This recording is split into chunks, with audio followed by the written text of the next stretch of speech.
After a record year for high water on the Mississippi, the river has drawn the attention from Senator Tammy Baldwin. And News 8's Alec Giannakopoulos has details on the senator's plans to renew the locks and dams along the Mississippi. Going into this year, the longest stretch the Mississippi River had been above 10 feet was for 45 days. That was in 1965. That record was shattered this year, with the river at no wake levels for 90 days, which hurt many businesses that depend on the river for moving goods. Now, Senator Baldwin is looking to avoid that scenario again, pushing for more funding for locks and dams.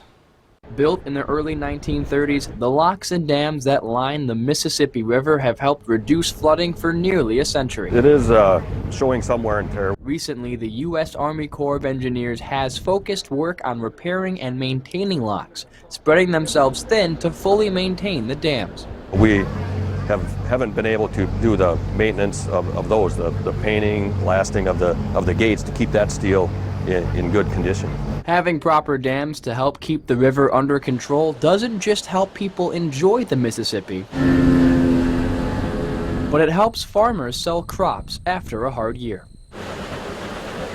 If you think about the corn grown in Wisconsin, the soybeans grown in Wisconsin, most of them use barges to get their products to market. Senator Tammy Baldwin wanted to see firsthand how much additional funding may be needed to bring the lock and dam system up to date. We're long overdue for making repairs, making upgrades, and that if we don't, it impacts commerce and certainly hurts our farmers in a year that they can ill afford to be challenged anymore. Senator Baldwin argues funding for locks and dams will make them more efficient, possibly allowing for a lower river to help those who use it for shipping.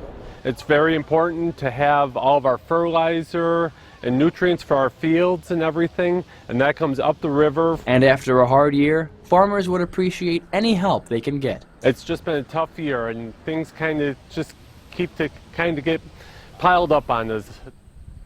The Wisconsin Corn Growers Association argued that more use of the river to export their crops could be efficient for them and the environment, as one barge can hold as many goods as 150 semi-trucks. Okay, thanks a lot, Alec. The lock and dam system stretches from St. Louis, Missouri to Minneapolis, and all 29 were built in the same time period.